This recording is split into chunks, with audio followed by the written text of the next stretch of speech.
asalaamaaleykum gars yi maa ngi leen di nuyu di leen ziar bu baax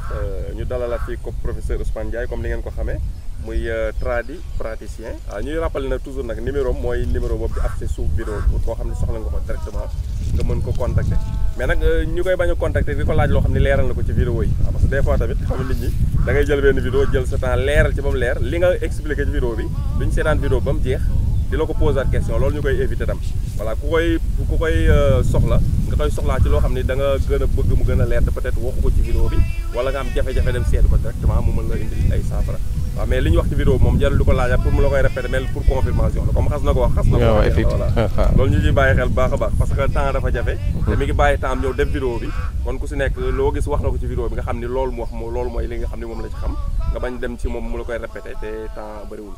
xam naa vidéo tey bi nag day ñëw ci plante de la semaine comme ni ngeen ko xamee plante bi ñi ñëw tey nag mooy garabu xottu biteel moom ngeen gis professeur Ousmane Ndiaye yor nii moom moo nekk itam nii suñu ginnaaw kon professeur ñu ngi lay nuyu di la ziar. Pape ñu ngi lay fay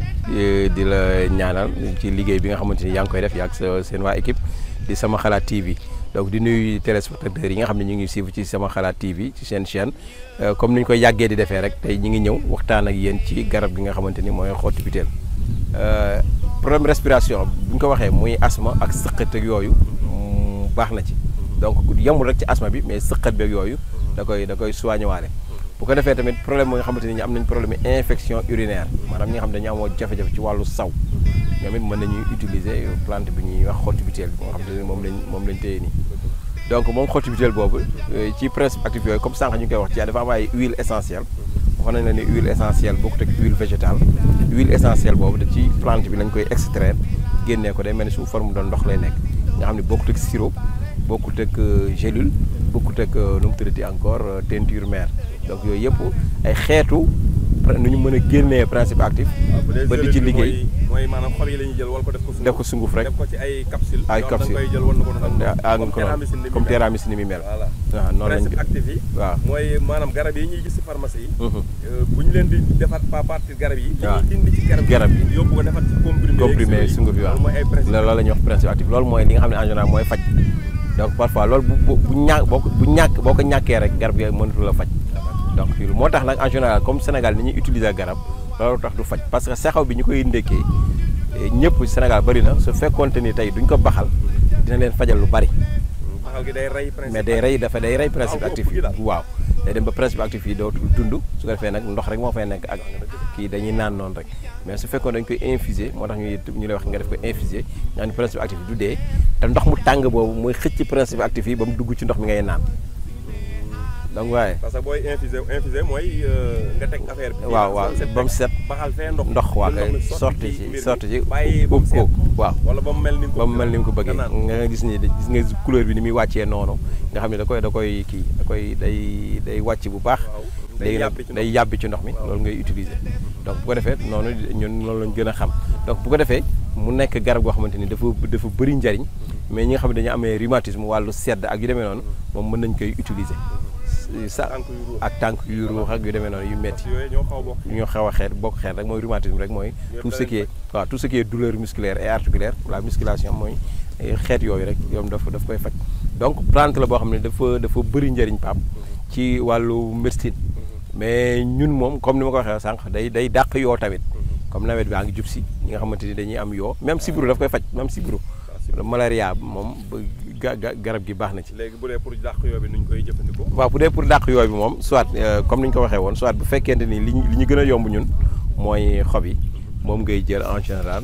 kii ko soit nga def ko sa ànd. teg ko taal ko noonu bàyyi ko tuuti cuuraay. am na ñoo xam ne tamit nee nañ boo ko jëlee dagg ko te fi nga ko teg nii du am yoo. mais nag muy xeeñ. mais loolu du en général du yaatu quoi lu bari waaw pour mu mën a xeeñ bu baax foofu la ñu waxee mais boo ko tegee ci day gaaw a dem waaw boo seetloo sax garabu yow da ngay gis da nga koy taal moom pour mu mën a dem yooyu rek lañ koy defaree yooyu yomb na affaire yi yomb na ay garabu yoo ak yëpp mën nañ koy defar ab xobu garab buñ jël la wal ko ba mu nekk pat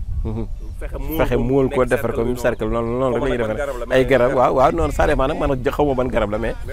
ay xob la yu demee noonu rek c'est-à-dire garab yi noonu la ñuy demee yooyu lépp fii loo bëri na loo gis rek luy faj wala luy defar rek garab lañ ko defaree donc nag boo ci gëstoo rek déjà da nga koy xam waaw mi ngi noonu garab xotti butéel waaw di ko def pat di ko def cuuraay wala niim pourtant keroog maa ngi la waaw ba pare même bu dul garabu yoo bi sax maa ngi la xam mën na nekk cuuraay rek mën nañ ko ci defar waaw bant yi waaw mën nañ ko ci defar tamit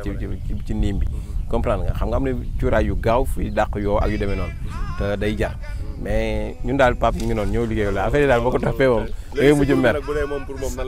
léegi siburu bi moom it comme ni wax rek da ngay wut lu yem rek ça veut dire comme lu toll nii exemple comme sànq ni koy waxoon maanaam waaw lu toll nii baax na jëlul ngëpp parce que am na ñu bëri dañ naan la ngëpp mais boo amee lu toll nii rek mën nga ko jël baxal ko ci litre ndox boo ko baxalee ci litre ndox wala nga infuser ko ci litre ndox di ko naan kaas suba ak ngoon li ma fàtte woon Pape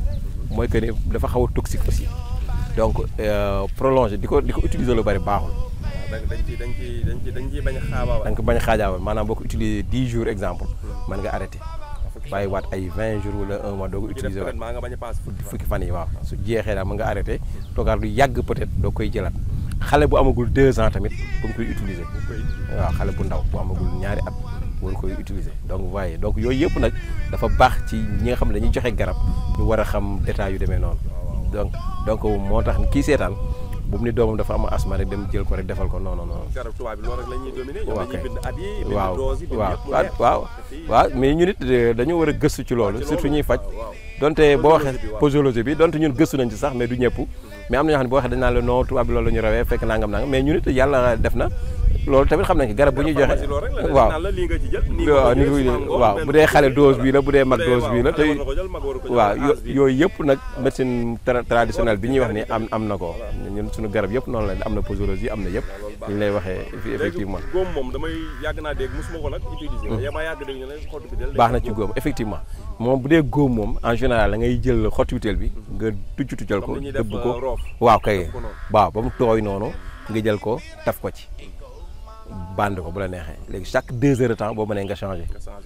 def bu bees su fekkee loolu da lay jafe nga jël xob yi def ko sunguf bàyyi ko ba mu wow nga waxuma na xob yi dee yi yu wadd yi ni yu baax yu verte yi ngay jël weer ko ba mu wow nga xam ne bu ñëwee day verte yooyu ngay jël def ko sunguf di ko def ci kaw góom bi waaw yooyu daal soo ko mënee def noonu baax na. ñu leeral pour gars yi gën a mën a xam. xob yu kii. waaw tàllal ko xob yu dee yi mooy nekk. waaw xob yu dee yi moo nekk nii. waaw yi nga yor ne. yii mooy yu verte yi yii mooy yu dund yi. ak général yii moo gën a baax ci faj bi bi ñu lay utiliser waaw yii la ñuy wax soo amul yi mën nga am xob bu wow bi mais bu wow bi tamit bu mel nii voilà beneen day wow mais day verte. comme bu verte bi ngay jël weer ko moom. waaw kay bañ a bu dee bi nekk suufu garab yi nga bañ ko utiliser bu dee xotti biteel am na yeneen garab nag yoo xamante ni Pape bu ñu fa eggee xob yi daanu ñoo gën ñooy gën a baax donc yooyu tamit yeneen affaire la yooyu yëpp jar na xam moom xobam yi daanu waaw am na sax yi am na ci leneen ci lu mu baax dinañ ci ñëwaat encore parce que tamit nit ñi dañoo gaaw a mën a weddi di nga gis ku la seetaan ni la moom da daanaka nangam fekk xam na dara ci xob yi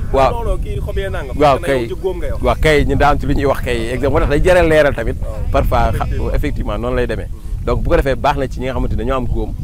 nañ koy utiliser ñu demee noonu comme jël ko def ko comme roof tuccal ko di ko ci taf donc mooy li nga doon wax rek ci pâte dentifrice bi tamit ngay gis mën na nekk pâte dentifrice parce que antibiotique la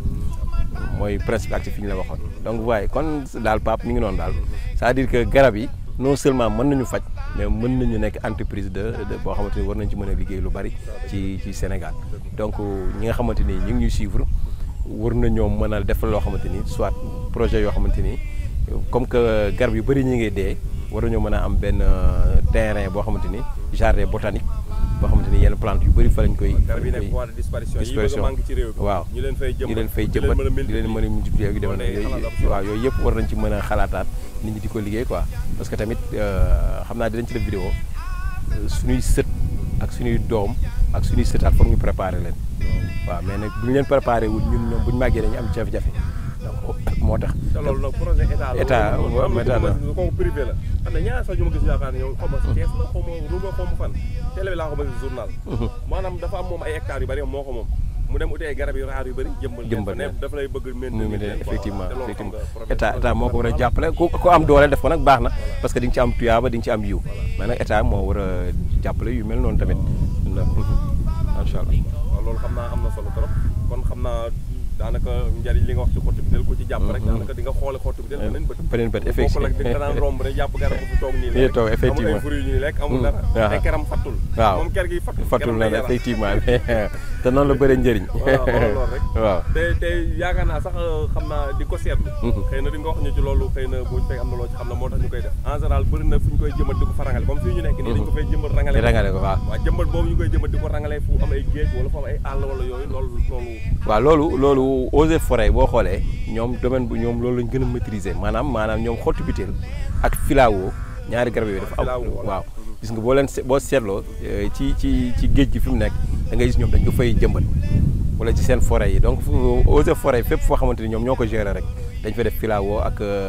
xottu biteel parce que dañu am beneen rôle boo xamante ni dañ koy jouer ci avancée de la mer ak désert yu demee noonu donc dafay jouer beneen rôle boo xamante ni bu intéressant la donc moo tax donc moo tax ñoom toujours dañ koy def ci côté géej géej yu demee noonu donc ñoom projet sax lañ koy def ñoom surtout filao ak yu demee noonu donc waaye ak ngelaw yu mag yi moom ngelaw li jóge ne bu baree jëm nii dinañ wàññi doole ji effectivement waaw mi ngi noonu donc day wàññi lu bari dafa baax trop macha allah waaw koo xam naa professeur ñeemale ko foofu rek sa liñ ci jot a wax yaakaar naa voilà mën nañ cee jàpp ñu lay remercier di la jox rendez-vous ba beneen vidéo boo xam day jëm ci plante de la semaine incha allah rabbi incha allah Pape bu ko defee noonu la rek bu ko defee semaine prochaine dinañ ñëwaat ci plante de la semaine xoolaat beneen garab goo xamante ni am na njariñ te mi ngi sax Sénégal ñu waxtaan ci bu ko defee ñi nga xam ne ñi ngi ñuy suivre garab googu xëy na bu fekkee mi ngi seen kër gu la jege ne leen du ñàkk dinañ ko mën a utiliser bu ko defee loolu lañ ci jublu woon rek bu ko defee nag ñu gën koo yaatal rek dina baax incha allah wasalaamaaleykum wa rahmatulah wa barakatuh